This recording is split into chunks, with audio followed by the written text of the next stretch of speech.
میں بہت دنوں سے اپنے شوہر سے فرمائش کر رہی تھی کہ مجھے باہر کھانا کھانا ہے، لیکن میرے شوہر مصروفیت کے باعث ٹال رہے تھے۔ ایک دن اچانک وہ آفس سے جلدی گھر لوٹ آئے اور مجھ سے کہا کہ تیار ہو جاؤ، آج ہم کھانا باہر کھائیں گے۔ میں جو کافی دن سے اسی انتظار میں تھی، جھٹپٹ تیار ہو گئی اور ہم ڈنر کے لیے روانہ ہو گئے۔ شام ہونے کو تھی۔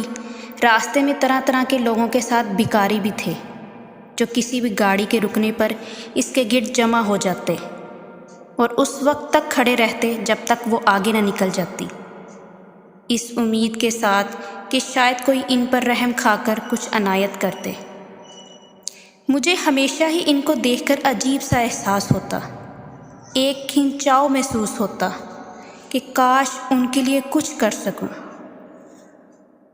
اسی دوران میری نظر ایک بچے پر پڑی جو ردی کاغذ کا تھیلا اپنے کندھے پر لٹکائے وہاں سے گزر رہا تھا۔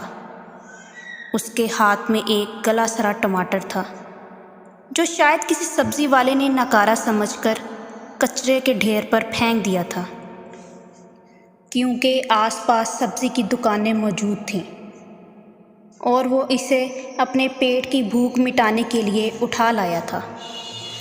بظاہر وہ ایک عام سا منظر تھا، لیکن یہ منظر میری روح تک کو چھلنی کر گیا۔ میں جو بہت اہتمام کے ساتھ کھانا کھانے آئی تھی، یہ منظر دیکھ کر ایک عجیب سی کیفیت میں مبتلا ہو گئی اور ٹھیک سے کھانا بھی نہیں کھا سکی۔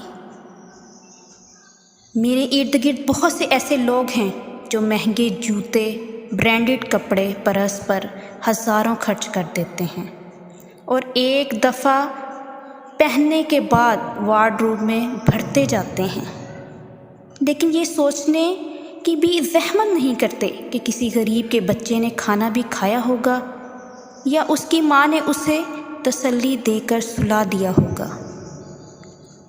افسوس، دکھ۔ شام ہو رہی تھی، لیکن آج سورج کے ساتھ ساتھ میرا دل بھی ڈوب رہا تھا۔